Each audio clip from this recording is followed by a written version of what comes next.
이사야 17장 4절 5절 말씀 봉독합니다.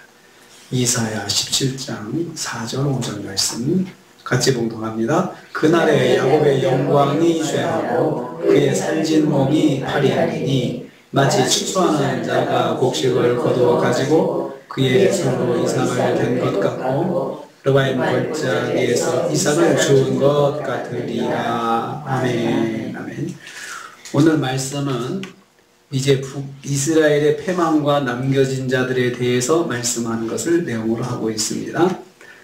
북이스라엘은 두 번째로 경고를 받고 있습니다. 바로 앞 구절에서는 아람의 멸망에 대해서 말씀하셨습니다. 그런데 이어서 북이스라엘이 세트로 이제 같이 언급되고 있습니다. 북이스라엘의 멸망이 아람의 멸망과 동시에 이루어지는 사건이기 때문에 그렇습니다. 북이스라엘은 아람이 멸망하면 또 이어서 멸망할 그 계획이기 때문에 그렇습니다. 그리고 두 나라가 연합해서 유다를 침공한 경력이 있기 때문에 두 나라가 하나님의 심판을 받게 될 것을 말씀하는 것입니다. 북이스라엘은 이미 9장 8절에서 21절 말씀에서 멸망에 대한 경고를 받았습니다. 그런데 지금 다시 또 하시는 거죠. 다시 또. 그때 하나님께서 북이스라엘의 멸망을 경고하실 때 이유가 있었어요. 하나님의 징계를 받고도 회개하지 않는 교만 때문이라고 그때는 말씀하셨어요. 그 교만으로 인해서 심판받는다 했는데 오늘 말씀에서는 그 북이스라엘이 하나님을 의지하지 않고 동맹국 아람을 의지하고 하나님을 섬기지 않은 것 때문에 이제 심판을 받는다고 말씀합니다. 그 점을 부각하고 있습니다. 그러니까 북이스라엘에게는 하나님께서 두 번째 말씀하시는데요. 왜 그러실까요? 다시 경고하시잖아요. 다시 경고하시는데 기회를 또 주는 거예요. 깨달으라 이거예요. 깨달으라. 하나님께서 한 번 말씀하고 또 말씀할 때는 그만큼 어떻게 보면 심판하시는 하나님 입장에서 아쉬운 것 같은 그런 입장으로 보이는데요. 그게 아니고 하나님께서 그래도 그들을 아끼는 마음으로 다시 한번 기회를 주시는 것입니다. 북이스라엘은 다시 한번 경고를 받습니다. 하나님은 거듭 경고하시는 분이십니다. 하나님 자녀들에게 거듭 경고하세요. 한 번으로 끝나지 않고 또 말씀하시고 또 말씀하시고 그렇게 말씀하십니다. 왜냐하면 일단 심판이 시작되면 돌이킬 수 없잖아요. 맞기 전에 잘해야 되는데 일단 맞으면 매가 멈춘다 하더라도 맞은 흔적은 남잖아요. 그건 돌이킬 수가 없거든요. 매 맞은 흔적, 중단한다 하더라도 매 맞은 흔적은 안 맞을 때처럼 돌아갈 수 없습니다. 상처가 나 있고 또 아픔도 기억나는 것이고 그렇기 때문에 일단 시작되면은 돌이킬 수 없기 때문에 자꾸 말씀하고 또 심판이 아주 혹독하기 때문에 심판은 그냥 견딜 만한 심판이 아니고 그냥 견딜 수 없는 심판이 오기 때문에 하나님께서 그걸 아시니까 거듭 경고하시는 것입니다. 4절 말씀 보면 그날에 야곱의 영광이 쇠할 것이다 라고 했습니다. 그날이라고 했는데 그날은 여호와께서 에브라임의 심판을 위해서 정해 놓으신 날을 말합니다. 그러니까 이스라엘의 심판을 위해서 정해 놓으신 날. 북이스라엘을 에브라임이라고 불렀다가 또 야곱이라고 불렀다가 이스라엘이라고 불렀다가 계속 말씀하는데요. 그때마다 강조점이 다릅니다.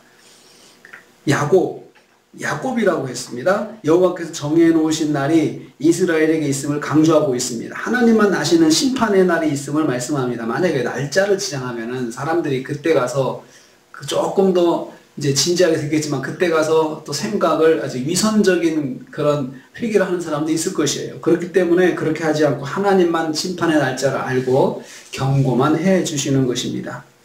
야곱의 영광이 쇠한다 했습니다. 야곱이라고 하는 것은 북이스라엘의 정체성을 상기시키는 표현입니다. 그들은 약속의 자녀, 야곱은 또 이스라엘로 이름이 바뀌었잖아요. 이스라엘을 약속의 자녀라고 하고 야곱은 그 이스라엘의 원래 모습인데 원래 이름인데 하나님께서 야곱이다 할 때는 본질을 생각하게 하시고 이스라엘이라 하면 은혜를 생각하게 하시는 그런 명칭입니다. 그래서 본질이 원래 야곱이었지만 하나님께서 구원받아서 하나님께서 구원하셔서 하나님의 백성을 삼으신 이스라엘을 말씀합니다. 영광이 새한다 했습니다. 북이스라엘이 자랑스럽게 생각했던 것들을 완전히 힘 빠지게 만드신다는 거죠. 하나님께서 힘을 쫙 빼놓으신다는 거죠. 또 가치 없는 매우 비천한 상태로 만들어 버리신다. 파리하게 된다. 파리하게 된다. 아주 말라 빠지게 만드시는데 싹 빼놓는다는 거죠. 제 기능할 수 없게 몸에 있는 모든 것을 다 빼놓으신다. 풍성해 보였던 살찐 몸을 완전히 싹 다 살이 빠지게 해가지고 그냥 걸어 다니게만 걸어 다닐 힘도 없게 만드시는 거죠. 그래서 이것은 이스라엘의 국력이 국방, 경제, 외교적으로 아무 힘을 발휘하지 못하게 만드실 것이다. 국가의 기능을 상실하게 만드신다는 거죠. 그러니까 이스라엘도 국가의 기능을 상실하게 되면 다시 회복이 어렵죠. 그냥 사람들은 있는데 나라를 이룰 수 없는 정도의 사람을 하나님께서 남겨놓으신다는 것입니다. 여호와께서 북이스라엘이 자랑하던 영광, 그들이 그 자랑했던 것들이 국력을 자랑했고 그들의 경제를 자랑했고 그들의 외교적인 수완을 자랑했고 참 모든 걸 다 뭐 나무랄 데 없이 잘 했다는 거죠. 그러니까 그런 것들을 의지하고 하나님을 의지하지 않는 거예요. 자기들의 그런 국력을 바탕으로 한 외교력을 자랑하고 그래서 아주 교만해서 하나님을 무시하고 그러니까 하나님께서 그런 걸 다 빼놓으시겠다. 다 쫙쫙 살이 빠지듯이 빼놓겠다. 그래서 한번 살아보자. 그렇게 한번 살아보라 이거죠. 하나님께서는 우리가 하나님을 잊을 정도로 의지하는 것들 하나님께서 기뻐하지 않으세요. 그래서 그러한 것들을 이렇게 다 파리하게 만든다. 영광이 쇠하게 만들고 그러니까 이건 다 수동적인 표현이거든요. 하나님께서 만들어 버리시고 이스라엘은 그냥 당하는 거예요. 바라지 않지만 하나님께서 그렇게 만들어 버리니까 어쩔 수 없이 그렇게 당하고 사는 것입니다. 세 번째로 이스라엘은 추수를 마친 밭과 같은 모양이 될 것이다. 5절에 말씀하고 있습니다. 추수하는 자가 곡식을 거둔 것 같을 것이라 했습니다. 북이스라엘은 추수밭이 되고 침략군들은 추수하는 농부가 돼서 농부가 추수할 때는 알곡을 하나도 빠짐없이 싹싹싹 걷어들이는 것처럼 이스라엘 안에 이 침략군들 와가지고 알곡들은 싹싹싹 걷어도 자기들이 다 포로로 가져가고 자기들이 다 그냥 그 필요한 것들은 다 쓸어가 버리고 그냥 남은 부스러기들 그런 이삭들이 이제 밭에 널브러져 있잖아요. 널브러져 있어가지고 그것을 알곡처럼 여기는 사람은 없습니다. 그냥 어쩔 수 없이 주워다가 쓰는 거죠. 주워다가 쓰는 거지만 사실은 이스라엘이 그렇게 된다는 것입니다. 추수 약간의 이삭들과 낫에 잘린 밑둥만 남은 곡식단의 처참한 모습을 연상하게 합니다. 그렇게 될 것이다. 이스라엘 그렇게 될 것이다. 르바임 골짜기에서 이삭을 주울 것이다. 주운 것과 같을 것이다. 르바임 골짜기는 예루살렘 근처에 고지대 평원을 말하는 비옥한 평원인데 높은 곳에 그런 평평한 땅이 있어서 거기에서 예루살렘 사람들은 거기서 곡식을 이렇게 걷어가지고 아주 잘 쓰고 있었는데 그 밭이 그냥 이삭만 남은 밭이 된다는 거예요. 그 좋은 곳에서 이스라엘 사람들은 거기서 좋은 걸 거두지 못하고 알곡은 다 침략군들이 가져가고 이제 남은 이삭만 겨우 주워서 연명하는 그러한 상태가 될 것이다. 그래서 곡식이 풍성한 평야에서 추수밭에 남은 이삭처럼 이스라엘 백성들이 그렇게 버려질 것이다. 너희들이 이삭 같은 그 르바임 골짜기에 이삭 같은 존재가 될 것이야. 이삭 같은 존재가. 그래서 이제 다 거두어지고 이 남은 것들만 이제 여기저기 흩어져 있는 것처럼 소수의 사람들만 이제 남아가지고 그렇게 있을 것이다. 그들도 언제 누가 걷어갈지 모르는 거예요.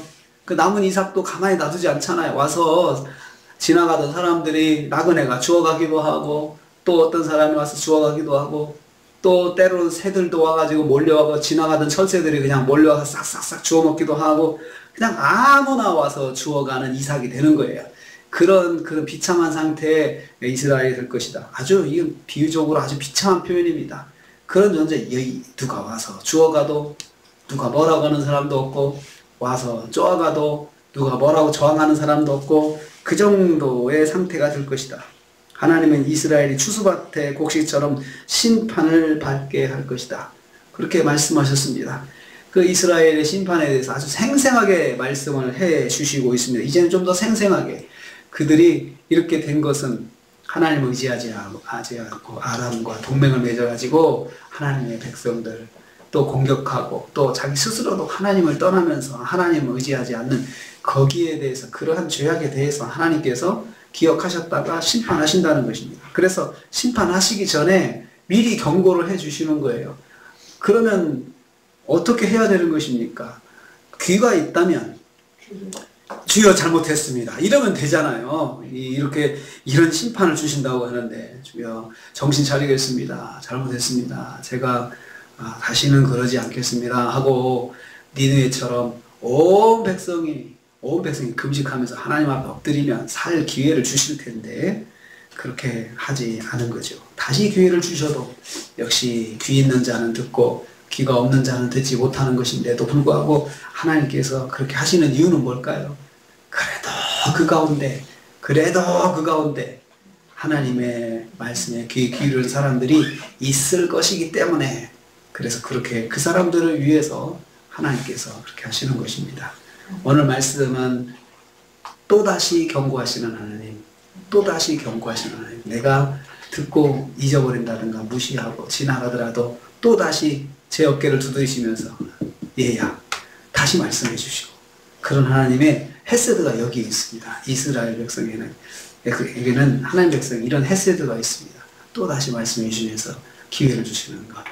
우리 한 주간 또 오늘 하루를 사시면서 하나님께서 또다시 말씀하시는 것이 있다면 정말 그 붙잡고 들어야 되실 것입니다. 오늘도 하나님 말씀 귀 기울여 하나님 인도하심 따라서 사시는 하루가 되시기를 주님의 이름으로 축복합니다. 주님 감사합니다.